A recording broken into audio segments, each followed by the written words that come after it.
Calvaire et couvent de Sainte-Catherine. Piste devant la tour juste avant de monter à l'Alcazaba. Dans cette partie de la forteresse, vous pouvez profiter de la merveilleuse sensation de pouvoir visuel sur le territoire que nous offre le château. À gauche, le massif de Peñagolosa et devant vous, la mer Méditerranée, qui nous offre l'impressionnante vue de l'enviable littoral de Castellón les jours de soleil. À droite, le calvaire, sur une colline près de la ville, à environ 220 mètres sur le niveau de la mer, au sud du fleuve Choneia.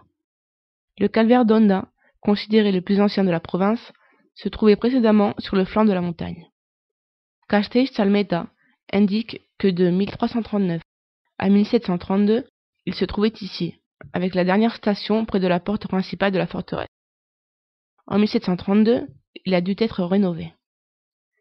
En 1839, il fut démoli pour construire le château et déplacé à l'ancien couvent des franciscains de Sainte-Catherine en 1851. Les décombres de celui-ci s'utilisèrent pour construire une petite chapelle avec un autel et un chœur. Le calvaire actuel est formé de pylônes avec des corniches classiques et le toit en tuile arabe à 4 pentes. Les rétables des stations sont en céramique peinte fabriquée entre les années 40 et 50.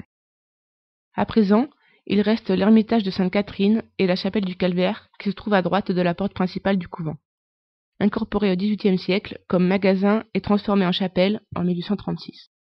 Le reste des murs du couvent ne permettent pas déduire une fonction concrète.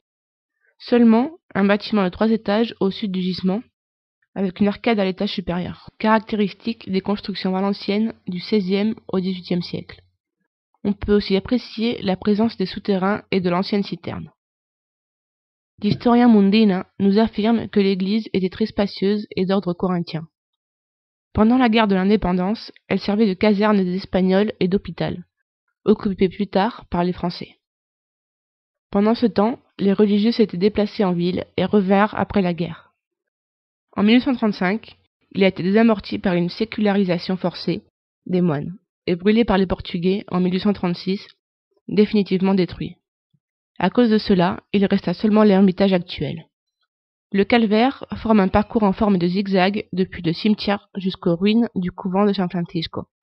Il constitue une des plus belles images des environs de la ville. Et en plus, c'est un des sentiers locaux, le SLCV 106, de la brochure des chemins et des sentiers de cette ville, qui se trouve au musée du château et au bureau de Turistinfo d'Honda.